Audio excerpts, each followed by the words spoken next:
43%. That's the average staff turnover in senior living. That means 43% of every position turns over in a year's time. Do you think that has an impact on resident care and services? 19%. That is what Christian Living Communities and Cappella Living Solutions was able to reduce turnover to in one of our communities.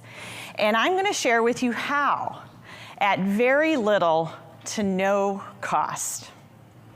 And this was in a highly competitive market, the Denver area, where unemployment is 3%. Housing market is sky high. Denver's ranked 18th out of 88 markets for cost of living.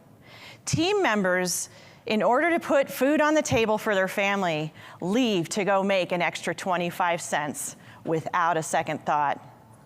So hospitality, that's our typical approach in senior housing, where we do things for you. Residents pay a lot of money to live in our communities, and so we don't want to trouble them with any problems that we have. We're here to fix it for you. I challenge you to turn that around and think differently. Take the community approach in staff retention. Residents need to feel a sense of belonging in a community. They feel friendships with staff. They also need to have a sense of influence, that they're able to provide input about decisions that are made in their communities. Now, hospitality is, of course, important. We need to meet their needs, and we need to provide great customer service. But we also need to have an emotional connection in our communities. Residents and team members need to connect. Team members don't work there to get rich quick. They work there because they want to feel valued and needed by the residents. Let me introduce you to Keepers Committee. It's a committee that meets on a routine basis with team members, not necessarily supervisors, and residents who want to be a part of the solution of turnover. And again, this is at no cost unless the residents want to contribute. So the first and most important thing is that we must be transparent. We cannot sugarcoat the problem anymore. We have to be transparent with the residents and explain why people leave. We don't normally share that, do we? We have to share the reason and be fully transparent. You have to understand the root cause in order to fix a problem. So residents started to understand a little bit. They started to meet with team members and started to be mentors to the team members, even inviting them for a cup of coffee or lunch and talking about what it's like to work at the community. Even giving tours of their homes. Think of a dishwasher who never sees a resident's home. Residents also started to have parties with the team members, collaborating together. And they wrote notes of appreciation and shared them out loud with the team members in front of their peers. Beyond, you do a great job, but rather, do you remember the time when you did this for me? You have no idea what that meant to me. So let me introduce you to Roy and Bob.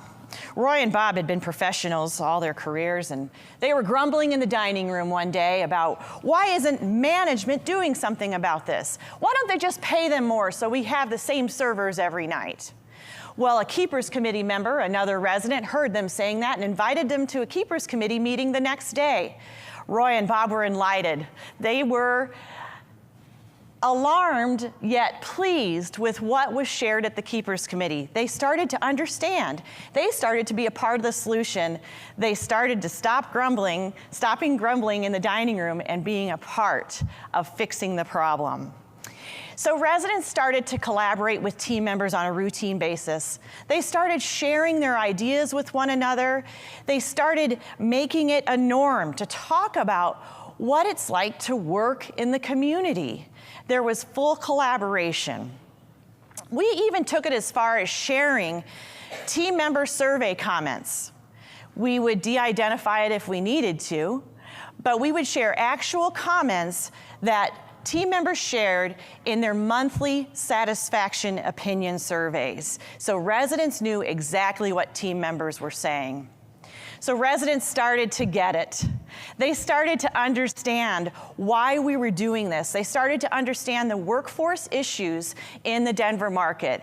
And it started to become the normal thing about turnover and understanding what we needed to do in the community to make that cultural shift. And it also provided a path or an avenue for residents to give back. Many residents were able to reconnect with purpose and meaning when normally they may not have been able to contribute if we continued to sugarcoat the issue. But now they were able to share their experiences and their talents to solve the problem. But I caution you, you can't take a cookie cutter approach. If you're going to meet with me next door to talk about this more, I can't feed you the program, but we can work together to develop a program that works for you and in your community. Residents and team members started to collaborate more and more, and it was a complete cultural shift in the community. We went from residents and family members complaining about why isn't management doing anything about this? Why is there so much overtime? Why can't I see the same caregivers every day? We started to work closely together to solve the problem, and we didn't hear those complaints anymore. Meet Marge and Jenny. Marge's daughter was joining her for dinner, and Jenny was a new server. Jenny was falling all over herself, making mistakes. Marge reached over to Jenny and said, "It's okay. You'll get it next time." Marge then turned to her daughter and said, "This is what we do here. We allow people to make mistakes because we want them to stay. We need to be more understanding and not expecting perfection each time. And this is what we did at our community to make that happen." So we were able, through this journey, to reduce our turnover by half, from 43% to 19%, by utilizing residents' talents and team members' talents together. And we were able to close the back door and keep our talented team members. Thank you.